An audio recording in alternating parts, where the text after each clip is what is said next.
વિદ્યાર્થીઓ ધ્યાન તો આજે બે થિયરીઓ ચલાવવાની છે, વ્યવસ્થિત ધ્યાન દો, પછી જે પણ ચર્ચા હોય એ કરી આપણે, બરાબર? એને બધા એને ધ્યાન આપશે. થિયરી નંબર 15 આ પ્રમાણે કંઈક છે. સવાલ શું છે?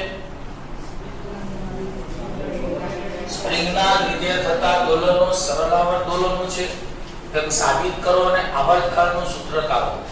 બધા વિદ્યાર્થીઓ બોર્ડ ઉપર ધ્યાન આપે. જો બધાનું ધ્યાન હોવું જોઈએ બોર્ડ ઉપર. આને કહેવાય દ્રઢ દીવાલ. આ સ્પ્રિંગ છે. બોલો, ધારો કે બળ ચળાંક વાળી સ્પ્રિંગનો એક છેડો દ્રઢ દીવાલ સાથે બાંધેલો છે અને બીજા છેડે એમ દળનો બ્લોક બાંધેલો છે, અને આ બ્લોક એ ઘર્ષણ રહિત સપાટી પર સરકે છે. બોલો મારી સાથે. ધારો કે આ એક જેવો છે, વાત સાચી છે નહીં? આ થિયરી આગળના દાખલા જેવી છે, પણ આ ચલાવ્યો નથી. તો એ ધ્યાન આપો કે જેટલા બળ ચળાંક વાળી સ્પ્રિંગનો એક છેડો છે ને કોની સાથે જોડેલો છે? દ્રઢ દીવાલ સાથે, અને બીજો છેડો એમ દળના બ્લોક સાથે બાંધેલો છે. બોલો, આ સપાટી ઘર્ષણ રહિત સપાટી છે, એની ઉપર આ એમ દળનો બ્લોક શું થાય છે? સરકે છે. હવે આપણે આને x બરાબર 0 કહીએ, એને કહેવાય મધ્યમાં સંતુલન સ્થાન. હવે આ બ્લોકને જમણી બાજુ આપણે સ્થાનાંતર આપી તો આને x બરાબર પ્લસ a કહેવાય, અને આને x બરાબર કેટલું કહેવાય? Minus a. બોલો, x બરાબર કેટલા? 0. આ બાજુ x બરાબર પ્લસ a, આ બાજુ x બરાબર માઈનસ a. તો 0 પ્લસ a માઈનસ a, આને શું કહેવાય? દોલન. તો બોલો, એમ દળનો બ્લોક એ માઈનસ a અને પ્લસ a ની વચ્ચે શું કરે છે? દોલનો કરે છે. હવે એક વાત યાદ રાખો, અહીં મને કોઈ સ્પ્રિંગને તમે જમણી બાજુ ખેંચો તો કઈ બાજુ જાય? ડાબી બાજુ. ડાબી બાજુ દબાવો તો કઈ બાજુ જાય? જમણી બાજુ. બોલો, અહીં લાગતું પુનઃસ્થાપક બળ સ્થાનાંતરના સમપ્રમાણમાં અને તેની કેવું હોય છે? વિરુદ્ધ દિશા. બોલો, અહીં ઉદ્ભવતું બળ એ સ્થાનાંતરના સમપ્રમાણમાં અને તેની કેવું હોય છે? બોલો, ચલનની દિશાને દૂર કરો તો એ અચળાંક તરીકે શું કહે છે? જ્યાં કે સ્પ્રિંગનો શું હતો? બળ અચળાંક. આવી આ અડધા સ્ટેપ આપણે આગળ આવી ગયા છે. છઠ્ઠી સાતમી થિયરી f ની જગ્યાએ શું લખાય? m બરાબર કેટલા? Minus kx. બોલો, a ની જગ્યાએ શું લખાય? Omega square minus omega square x બરાબર કેટલા? Minus kx. માઈનસ માઈનસ બોલો xx. તો m ઓમેગા સ્ક્વેર બરાબર શું લખાય? એટલે કે ઓમેગા સ્ક્વેર બરાબર શું થાય? k upon m. બોલો, બંને બાજુ વર્ગમૂળ કરો તો ઓમેગા બરાબર વર્ગમૂળમાં k upon m. ઓમેગા ની જગ્યાએ 2 pi upon t વર્ગમૂળમાં. બોલો, ને ઉલટાવી દો તો t upon 2 pi બરાબર વર્ગમૂળમાં m upon k. 2 pi ભાગાકારમાંથી તો t બરાબર 2 pi under m upon k. બોલો, શું આવી ગયું? આવર્તકાળનું સૂત્ર. પણ આપણે આમ તો આ થિયરી અહીંયા પતી ગઈ છે. સરળ આવર્ત ગતિ સાબિત કરો અને આવર્તકાળનું સૂત્ર તારો પતી ગઈ છે. પણ તેમ છતાં વધારાનું આપણે જરૂરી છે એટલે વિશેષ માહિતી કરીને આપણે સમજાવેલું છે. જેવી રીતે 10મા ધોરણમાં તમે ભણી ગયા અવરોધોનું કયું જોડાણ? શ્રેણી જોડાણ અને સમાંતર જોડાણ. કોને યાદ છે? અવરોધોનું શ્રેણી જોડાણના સમતુલ્ય અવરોધ શોધવાનું સૂત્ર R બરાબર R1 R2 up to Rn. સમાંતર જોડાણ માટેનું સમતુલ્ય અવરોધ શોધવાનું સૂત્ર 1/R બરાબર 1/R1 1/R2 up to 1/n. બોલો, સ્પ્રિંગોનું શ્રેણી જોડાણ શક્ય છે. આવી રીતે સ્પ્રિંગ હોય તો આને સ્પ્રિંગોનું કયું જોડાણ કહેવાય? શ્રેણી જોડાણ. બીજું આવે છે સ્પ્રિંગોનું સમાંતર જોડાણ. તો સ્પ્રિંગાના સમાંતર જોડાણમાં સ્પ્રિંગાની સ્પ્રિંગો. બોલ આવી રીતે હોય તો સ્પ્રિંગોનું કયું જોડાણ? પણ જેવા સૂત્રો સ્પ્રિંગના સમાંતર જોડાણમાં આવે છે એવું એક વિશિષ્ટ પ્રકારનું જોડાણ એમાં પણ એવા જ સૂત્રો આવે છે. બોલો આ આકૃતિ તમને શું ખબર પડી? તો K1 K2 બળ અચળાંક વાળી બે સ્પ્રિંગ છે, એની વચ્ચે M દળનો બ્લોક છે, બંને છેડે દ્રઢ આધાર છે. ટૂંકમાં આ આકૃતિ અને આ આકૃતિ માટે સરખા જ સૂત્રો આવે છે. કેવી રીતે હું તમને કહું તો સ્પ્રિંગોના સમાંતર જોડાણ માટે સમતુલ્ય બળ અચળાંકનું સૂત્ર K બરાબર કયું છે? K1 K2. અને સ્પ્રિંગોના શ્રેણી જોડાણ માટે સમતુલ્ય બળ અચળાંકનું સૂત્ર બોલો કયું છે? 1/K બરાબર 1/K1 1/K2. કોના કરતા ઉલટું? અવરોધ કરતા. અવરોધમાં જેવું શ્રેણીમાં આવતું તેવું અહીંયા સમાંતરમાં આવે.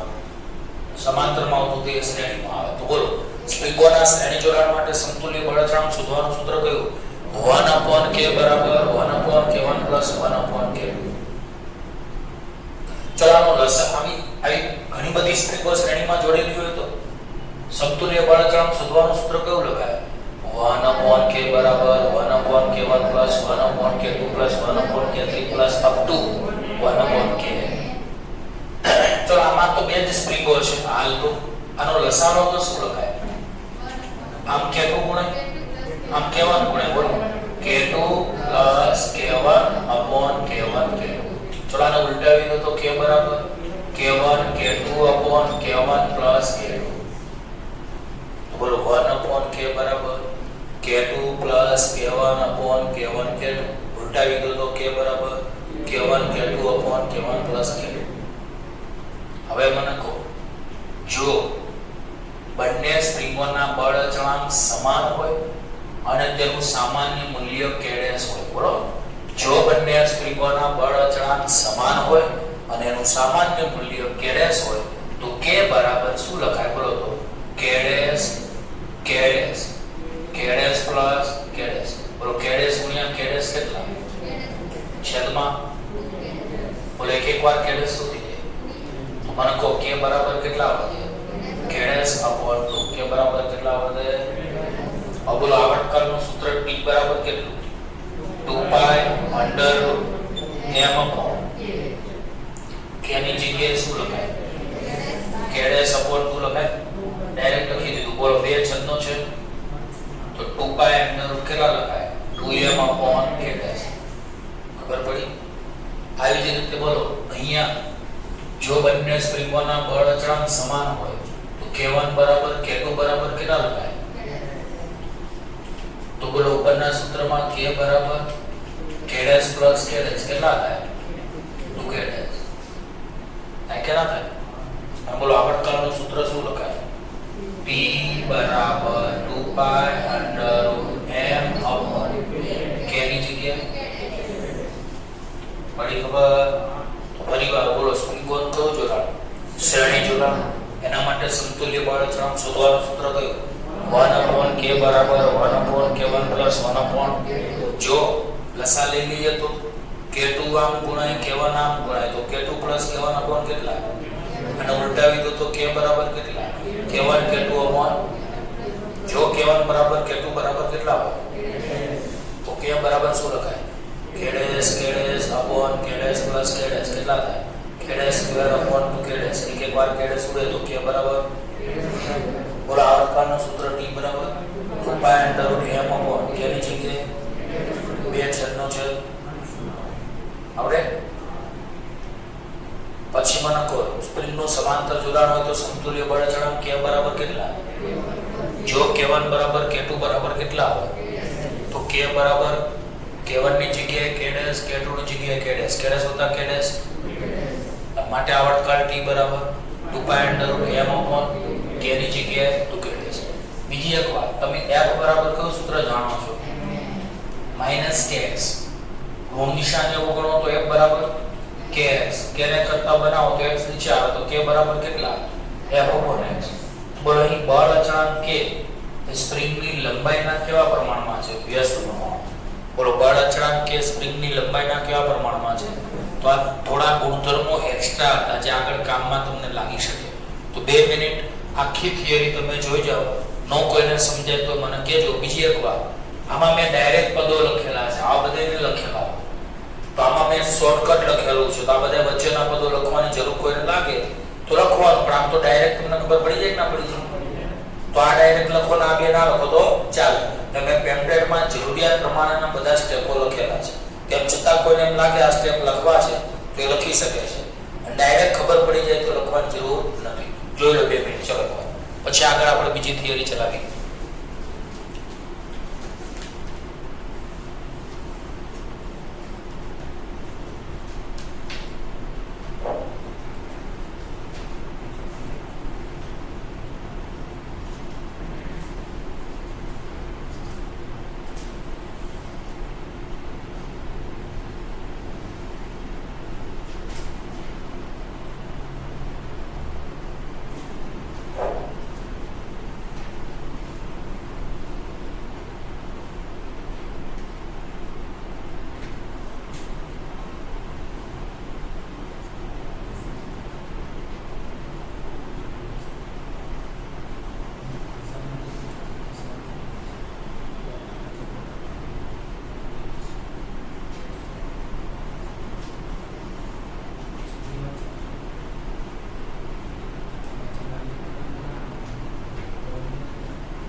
એકવાર વાંચી લો.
આપની ખબર પડી? બધા ઊંચાઈ ગયું? બધા સ્ટેપ સમજ પડી ને? હવે આની પછીની થિયરી કઈ છે? સાદું લોલક એટલે શું, તેના આવર્તકાળનું શું તારવવાનું છે સૂત્ર. પણ આ થિયરીમાં તમારે 7મો ચેપ્ટર ચાક ગતિ આપણે ચાલી ગઈ, એના ઘણા સૂત્રોનો અહીંયા ઉપયોગ થશે. પણ 7મો ચેપ્ટર તો તમને મોઢે છે એટલે કોઈ ટેન્શન નથી મને. બરાબર, અહીંયા જે સૂત્રો આવશે એ સૂત્રો હું અહીંયા તમને કહી દઈશ, એટલે તમારે સ્વીકારવાના રહેશે, કારણ કે તમને આખું ચેપ્ટર મોઢે છે. પેપર બંધ કરી દો હવે અને ધ્યાન આપો. સાદું લોલક એટલે શું, તેના આવર્તકાળનું સૂત્ર તારો. તો અહીંયા જો બધા વિદ્યાર્થીઓ ખાસ ધ્યાન આપે. આને કહેવાય દ્રઢ આધાર. બોલો આને શું કહેવાય? અથવા છત. હવે એની નીચે મેં એક દોરી લટકાવી છે. બધાને ખબર પડે આ દોરી કેવી હોય, બહુ પાતળી. એટલે આવી દોરીને તમે રબરની જેવી ન કહી શકો. રબરને ખેંચો તો ખેંચાય, પણ દોરીને ખેંચો તો એ તૂટી જાય. એટલે આપણે અહીંયા જે દોરી લેવાની છે, કેવી દોરી લેવાની છે? એક તો બહુ નજીવા દળ વાળી, એટલે વજન રહિત, એટલે કે દળ રહિત, અને બીજું ખેંચી ન શકાય તેવી. તો હું તમને સાદા લોલકની વ્યાખ્યા આ રીતે આપી છે કે દ્રઢ આધાર પરથી વજન રહિત એટલે કે દળ રહિત અને ખેંચી ન શકાય તેવી દોરી વડે લટકતી નાની દળદાર વસ્તુ જેવી રચનાને સાદું લોલક કહે છે. બોલો તો, દ્રઢ આધાર પરથી વજન રહિત એટલે કે દળ રહિત અને ખેંચી ન શકાય તેવી દોરી વડે લટકતી નાની દળદાર વસ્તુ જેવી રચનાને શું કહેવાય? સાદું લોલક. ચલો એકવાર બોલો. દ્રઢ આધાર પરથી વજન રહિત અને ખેંચી ન શકાય તેવી દોરી વડે લટકતી નાની દળદાર વસ્તુ જેવી રચનાને સાદું લોલક કહેવાય છે. બોલો, અહીંયા જે હોય એને આપણે આધાર બિંદુ કહેવાય. કયું બિંદુ કહેવાય? બોલો, એ શું છે? આધાર બિંદુ. અને આને કહેવાય લટકતી વસ્તુનું ગુરુત્વ કેન્દ્ર. તો આધાર બિંદુથી લટકતી વસ્તુના ગુરુત્વ કેન્દ્ર સુધીના અંતરને લોલકની લંબાઈ L કહેવાય છે. બોલો તો, આધાર બિંદુ A થી લટકતી વસ્તુના કેન્દ્ર સુધીના અંતરને, બોલો, આધાર બિંદુ A થી લટકતી વસ્તુના કેન્દ્ર સુધીના અંતરને લોલકની લંબાઈ L કહે છે. બીજું, અહીં દોરીનો એક છેડો M દળના ગોળા સાથે બાંધેલો છે અને બીજો છેડો દ્રઢ આધાર સાથે બાંધેલો છે. બોલો, દોરીનો એક છેડો M દળના ગોળા સાથે બાંધેલો છે અને બીજો છેડો આધાર સાથે લટકાવેલો છે. ધારો કે આ ગોળાને પકડીને આપણે B સ્થિતિમાં લઈ જઈએ તો અહીંયા શિરોલંબ સાથે ધારો કે θ જેટલો ખૂણો રચાય છે. બોલો, ગોળાને O બિંદુથી પકડીને ક્યાં લઈ જઈએ? તો O બિંદુથી પકડીને B બિંદુ સુધી લઈ જાવ છો તો અહીં ઊભી રેખા એટલે શિરોલંબ રેખા સાથે દોરીએ બનાવેલો ખૂણો કેટલો છે? θ છે. બીજું, સાદા લોલકનું બધું જ દળ એ લટકાવેલી વસ્તુના ગુરુત્વ કેન્દ્રમાં કેન્દ્રિત થયેલું માનવામાં આવે છે. બરોબર? સાદા લોલકનું બધું જ દળ એ લટકાવેલી વસ્તુના ગુરુત્વ કેન્દ્રમાં કેન્દ્રિત થયેલું ગણવામાં આવે છે. ફરીવાર બોલો. સાદા લોલકનું બધું જ દળ એ લટકાવેલી વસ્તુના ગુરુત્વ કેન્દ્રમાં કેન્દ્રિત થયેલું માનવામાં આવે છે. હવે ગોળાને પકડીને આપણે ઓથી ક્યાં લઈએ? આવી સ્થિતિમાં ગોળા પર બે પ્રકારના બળો લાગે છે. એક તો કયું બળ? વજન બળ mg. બોલો, કઈ દિશામાં? અધો દિશામાં. બીજું, જે છેડો હોય એને અનુલક્ષીને તણાવ બળ T. તો તણાવ બળ T ક્યાં લાગે? આધાર બિંદુ તરફ. બોલો, અહીં ગોળા પર કેટલા પ્રકારના બળો લાગે? બે. કયું? વજન બળ mg અધો દિશામાં અને જે છેડો હોય એને અનુલક્ષીને તણાવ બળ T કેવું? દૂર જતી દિશામાં, આધાર બિંદુ તરફ. હવે આપણે વજન બળ mg ના બે ઘટકો વિચારીએ. એક દોરીને સમાંતર ઘટક. બોલો, એક કેવો? દોરીને સમાંતર ઘટક. અને બોલો, એક ઘટક કેવો? દોરીને લંબ ઘટક. બોલો, વજન બળ mg ના કેટલા ઘટકો વિચારતા? બે. કયા બે? બોલો, દોરીને સમાંતર ઘટક અને દોરીને લંબ ઘટક. બોલો, આ ખૂણો θ છે તો આ કેટલો થઈ જાય? કેમ θ થાય? સમાંતર રેખાઓની છેદિકાથી બનતા અનુકોણ. બોલો, સમાંતર રેખાઓની છેદિકાથી બનતા અનુકોણ. તો આ θ છે તો આ θ. પછી બોલો, ખૂણો બને એને cos વડે ગુણાય, ખૂણો ના બને એને sin વડે ગુણાય. બોલો, ખૂણો બને એને cos વડે ગુણાય, ના બને તેને sin વડે ગુણાય. બોલો, એને mg કેટલા અને mg કેટલા? sin θ. બીજી એક વાત કહી દો. આધાર બિંદુ એને કેન્દ્ર તરીકે લઈ L ત્રિજ્યાનું વર્તુળ દોરવામાં આવે તો, બોલો, આધાર બિંદુને કેન્દ્ર તરીકે લઈ L ત્રિજ્યાનું વર્તુળ દોરવામાં આવે તો mg cos θ ને ત્રિજ્યાવર્તી ઘટક પણ કહી શકાય છે. કયો ઘટક કહી શકાય? ત્રિજ્યાવર્તી ઘટક. અને અને આને કહી શકાય સ્પર્શીય ઘટક. કયો ઘટક? સ્પર્શીય ઘટક. બોલો આમ વજન બળ mg ના કેટલા ઘટકો? બે. એક કયો? દોરીને સમાંતર ઘટક એટલે કે ત્રિજ્યાવર્તી ઘટક mg cos θ. બોલો આને શું કહેવાય? દોરીને લંબ ઘટક એટલે કે સ્પર્શીય ઘટક. હવે એક વાત કહું તમને, અહીં દોરીને સમાંતર લાગતું પરિણામી બળ. બોલો દોરીને સમાંતર લાગતું કયું બળ? પરિણામી બળ. બોલો ઉપર કેટલું લાગ્યું? નીચે mg cos θ. આ બેમાંથી જો mg cos θ વધારે હોય તો દોરી તૂટી જાય. તો બોલો આ બેમાંથી કયું બળ વધારે હશે? T. એટલે દોરી તૂટશે. તો બોલો આમાં T ઉપર લાગે છે, mg cos θ નીચે લાગે છે. આ બેમાં T વધારે હશે તો આનું પરિણામી બળ કેટલું કહેવાય? T mg cos θ. તો બોલો દોરીને સમાંતર લાગતું પરિણામી બળ કેટલું? T mg cos θ. બીજી એક શબ્દ છે બળની કાર્યરેખા. આ શબ્દ બોલો જાણો છો કોઈ તમે? બળની કાર્યરેખા આગળના ચેપ્ટરોમાં આપ્યું છે. તમે પ્રિય વિદ્યાર્થીઓ પહેલેથી જો બધા ચેપ્ટર ક્લિયર કર્યા હોત ને તો ઓનલાઈનના ચેપ્ટરોમાં ખબર પડે. પણ થયું એવું વચ્ચેના અમુક ચેપ્ટરો ન કર્યા, અમુક તમે ટોપિકો ન કર્યા, એને કારણે તમને થોડું બેઝિક નોલેજ ઓછું પડે. એટલે ઓલા જે ઓનલાઈન વિડિયો લેક્ચરો હોય એમાં થોડી ભણવામાં તકલીફ પડે. બાકી જે ઓફલાઈનના વિડિયો આપણે અત્યારે જે ભણાવીએ છીએ એમાં તમને પ્રોપર બધું આપણે કહેતા હોઈએ, તમે બી સામે હો. સમજ પડી ના પડી? પહેલામાં તો કોઈ સામે હોય નહીં એટલે કોઈ સવાલ કરે જ નહીં. સવાલ કરે જ નહીં એટલે શું થાય? સમજ પડી ના પડી?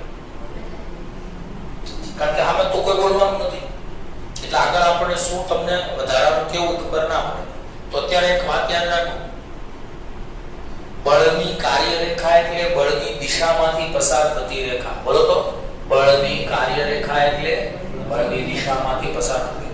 તો મને કહો આ બળની કાર્યરેખા આવી થાય? કયા બળની કાર્યરેખા? T mg cos θ બળની કાર્યરેખા કેમાંથી પસાર થાય છે? આધાર બિંદુમાંથી. તો બોલો આ પરિણામી બળની કાર્યરેખા આધાર બિંદુ એમાંથી પસાર થાય છે. અને બોલો જે બળની કાર્યરેખા આધાર બિંદુમાંથી પસાર થાય એને કારણે ટોર્ક શૂન્ય આવે. એવું મેં ચેપ્ટર 7 માં શીખવાડ્યું. બોલો અહીં પરિણામી બળની કાર્યરેખા T mg cos θ એની બળની કાર્યરેખા એટલે બળની દિશામાંથી પસાર થતી રેખા આધાર બિંદુમાંથી પસાર થાય છે. આથી ટોર્ક શૂન્ય આવે. હવે બોલો આપણે ગોળાને O થી ક્યાં લઈ ગયા? પછી P થી O આપણે લાવીએ કે જાતે આવે? જાતે કોણ લાવે એને? પુનઃસ્થાપક બળ. બોલે કોણ પૂરું પાડે? mg sin. ગોળાને O થી B આપણે લઈ ગયા પછી મૂકી દો તો B થી O આવે છે. તો B થી O કોણ લાવે છે? mg sin θ પુનઃસ્થાપક બળ. તો બોલો અહીં વજન બળ mg નો mg sin θ ઘટક પુનઃસ્થાપક બળ પૂરું પાડે છે. બોલો અહીં વજન બળ mg નો mg sin θ ઘટક પુનઃસ્થાપક બળ પૂરું પાડે છે. ફરીવાર બોલો તો અહીં વજન બળ mg નો mg sin θ ઘટક એ પુનઃસ્થાપક બળ પૂરું પાડે છે. પરંતુ અહીંયા આ પુનઃસ્થાપક બળ ગતિની વિરુદ્ધ દિશાનો હોવાથી માઈનસ લેવાય. કારણ કે ગતિ O થી B થઈ અને પુનઃસ્થાપક બળ B થી O લાગ્યું. તો બોલો O થી B, B થી O વજન બળ ટૂંકમાં અહીંયા mg sin θ, પુનઃસ્થાપક બળ વિરુદ્ધ દિશામાં હોય છે સ્થાનાંતરની એટલે આગળ કયું આવે? માઈનસ. બોલો વજન બળ mg નો mg sin θ ઘટક પુનઃસ્થાપક બળ પૂરું પાડે છે. માટે પુનઃસ્થાપક બળ F બરાબર માઈનસ mg sin θ. ચારોની દિશાની એ ગતિની વિરુદ્ધ દિશા બતાવે છે. હવે કોઈને ટોર્કનું સૂત્ર જો યાદ હોય તો ટોર્ક એટલે બળ ગુણ્યા બળની કાર્યરેખાનો સંદર્ભ બિંદુ A થી લંબ અંતરનો ગુણાકાર. બોલો બધા ટોર્ક એટલે શું બોલો તો બળ ગુણ્યા બળની કાર્યરેખા સંદર્ભ બિંદુએથી લંબ અંતરનો ગુણાકાર. તો બોલો આને શું કહેવાય? બળની કાર્યરેખા. બળની દિશામાંથી પસાર થતી રેખા એને બળની શું કહેવાય? બોલો બળની કાર્યરેખા સંદર્ભ બિંદુએથી લંબ અંતર કેટલું? દોરીની લંબાઈ l જેટલું. તો બોલો mg sin θ બળની કાર્યરેખા એ બળની દિશામાંથી પસાર થતી રેખા છે. એનું સંદર્ભ બિંદુથી લંબ અંતર કેટલું? l. તો બોલો એ ટોર્ક એટલે ટાઉ, બળ એટલે -mg sin θ. અને બોલો એ લંબ અંતર કેટલું? તો સમજાય હું તો બોલવાનો ભાઈ. બોલો ટાઉ બરાબર બળ કેટલું? -mg sin θ. બળની કાર્યરેખા એટલે બળની દિશામાંથી પસાર થતી રેખા જેનું સંદર્ભ બિંદુથી લંબ અંતર l છે. માટે બોલો ટાઉ બરાબર ગોઠવણી કરો તો -mgl sin θ લખાય. સમીકરણ નંબર 1. હવે બીજું ટોર્કનું સૂત્ર ચેપ્ટર નંબર 7 માં આવી ગયું. ભૂલમાં કોઈને યાદ રહી ગયું હોય તો બાય ચાન્સ બોલો ટાઉ બરાબર કયું સૂત્ર? આ યાદ. જ્યાં આઈ કોણ હતું? જડત્વની ચાક માત્રા. ખબર હે? આલ્ફા કોણીય પ્રવેગ. આઈ કોણ? જડત્વની ચાક માત્રા. આલ્ફા કોણીય પ્રવેગ. બેની ડાબી બાજુ કેવી? જમણી બાજુ તમે સરખાવો તો આઈ આલ્ફા બરાબર કેટલા લખાય? -mgl sin θ. હવે આઈને તમે નીચે લઈ જાઓ તો આલ્ફા બરાબર કેટલા લખાય? -mgl sin θ / i. પણ તમે આવું પણ જાણો છો કે જો ખૂણો થીટા અતિ સૂક્ષ્મ હોય, જો ખૂણો થીટા અતિ સૂક્ષ્મ હોય તો sin 0 બરાબર શું લખાય? 0. તો sin θ બરાબર θ. બોલો જો ખૂણો થીટા કેવો હોય? અતિ સૂક્ષ્મ તો sin 0 બરાબર 0 લખાય. એવી રીતે sin θ બરાબર θ લખાય. આ વસ્તુ બરાબર યાદ રાખજો, આનો ઉપયોગ થશે. તો બોલો ખૂણો θ અતિ સૂક્ષ્મ હોય તો sin θ ની જગ્યાએ θ લખો તો આલ્ફા બરાબર -mgl / i * θ. હવે આ સમીકરણને a બરાબર -ω2x સાથે સરખાવતા. ખબર છે આપણે પ્રવેગનું સૂત્ર હોય. બોલો x એટલે શું? રેખીય સ્થાનાંતર. θ એટલે કોણીય સ્થાનાંતર. a એટલે રેખીય પ્રવેગ. આલ્ફા એટલે કોણીય પ્રવેગ. બોલો θ એટલે કોણીય સ્થાનાંતર, x એટલે રેખીય સ્થાનાંતર, આલ્ફા એટલે કોણીય પ્રવેગ, a એટલે મને કહે ઓમેગા સ્ક્વેર ની જગ્યાએ શું લખી શકાય? mgl / i. માટે બોલો ઓમેગા સ્ક્વેર બરાબર mgl / i. બે બાજુ વર્ગમૂળ કરો તો ઓમેગા બરાબર વર્ગમૂળમાં કેટલા? mgl / i. પણ તમને કદાચ ભૂલમાં યાદ હોય તો જડત્વની ચાક માત્રા એનું સૂત્ર આપણે ચેપ્ટર 7 માં i બરાબર કયું આવી ગયું? આ સૂત્રમાં આપણે અંતર લંબ અંતર l લઈએ તો બોલો r બરાબર આમાં l લો તો i બરાબર ml² લખી શકાય. બોલો i બરાબર કેટલા? ml². તો જડત્વની ચાક માત્રા i બરાબર કયું સૂત્ર? mr² માં r અંતર કેટલું? લંબ અંતર l છે તો અહીંયા i બરાબર ml² લખાય. આ ml² આપણે અહીંયા મૂકી તો ઓમેગા બરાબર વર્ગમૂળમાં mgl. બોલો i ની જગ્યાએ શું લખાય? બોલો એક વાર m એક વાર l તો ઓમેગા બરાબર વર્ગમૂળમાં કેટલા આવે? g ઉપર. બોલો ઓમેગા ની જગ્યાએ તમે કેટલા જાણો છો? 2π / t બરાબર વર્ગમૂળમાં, ચલો આને ઉલટાવી દો તો t / 2π બરાબર વર્ગમૂળમાં કેટલા? બોલો 2π ભાગાકારમાં છે તો ક્યાં જાય? તો માટે બોલો t = 2π √ બોલો સાદા લોલક માટે આવર્તકાળનું સૂત્ર આવી ગયું.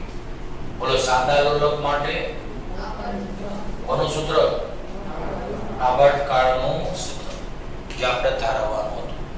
તો એકંદરે આ થિયરી સહેલી છે પણ આમાં થોડા ગાણિતિક પદો એકવાર ફરીવાર સમજી લઈએ. ચલો મને કહો અહીં દોરીને સમાંતર લાગતું પરિણામી બળ કેટલું?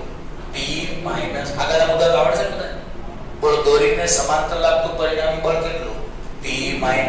mg cos θ. બોલો અહીં દોરીનો એક છેડે શું બાંધેલું છે? m દળનો ગોળો. બીજા છેડે કોણ છે? આધાર બિંદુ.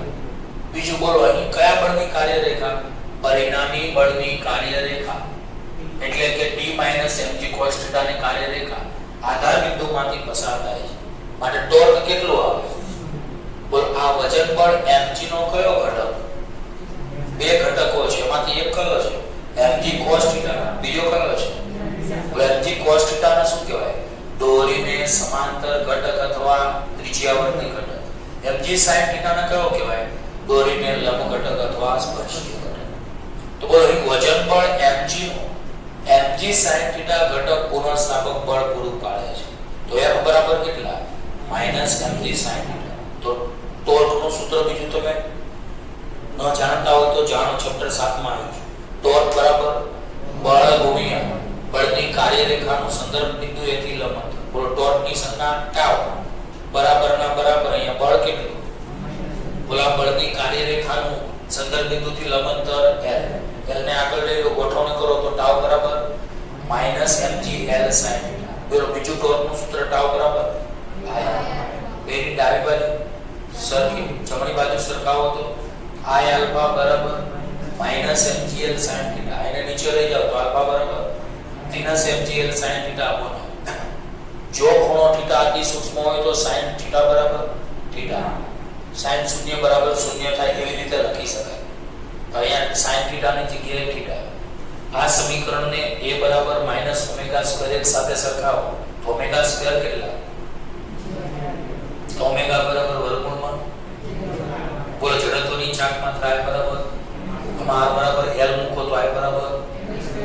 હવે બોલો અહીંયા I ની જગ્યાએ ml² મૂકો તો mm ઉડી જાય, ll ઉડી જાય. તો બોલો ω બરાબર વર્ગમૂળમાં ω ની જગ્યાએ ઉલટાવી દો તો આવડ્યા? પાક્કું? તો ખૂબ જ સરળ થિયરી હતી પણ થોડીક સમજવા જેવી છે, તો શાંતિથી આખી મોડેલ કરી નાખી. પ્લીઝ આ થિયરી બહુ અગત્યની છે, બરાબર બધા મુદ્દા જોઈ લે. એમાં જુઓ પેજ નંબર 9 માં છેલ્લેથી બીજો મુદ્દો છે, એ થોડીક બરાબર છપાણો નથી, પ્રિન્ટિંગ મિસ્ટેક છે. તો એકવાર હું બોલું છું, કયો મુદ્દો છે? વજન રહિત. તો કંઈક લખ્યું છે ને, તો આ રીતે આવશે આખું વાક્ય. વજન રહિત દોરીના એક છેડા સાથે m દળનો ગોળો બાંધેલો છે અને બીજો છેડો દ્રઢ આધાર સાથે બાંધેલો છે. આવું સેટ કરી દેજો. ફરીવાર બોલું છું, શું વાક્ય છે? વજન રહિત દોરીના એક છેડા સાથે m દળનો ગોળો બાંધેલો છે અને બીજા છેડે બીજો છેડો દ્રઢ દિવાલ સાથે બાંધેલો છે. બરાબર? આખી થિયરી મસ્તીની મોઢે કરી નાખો. 5 મિનિટ શાંતિથી આખી થિયરી મોઢે કરી.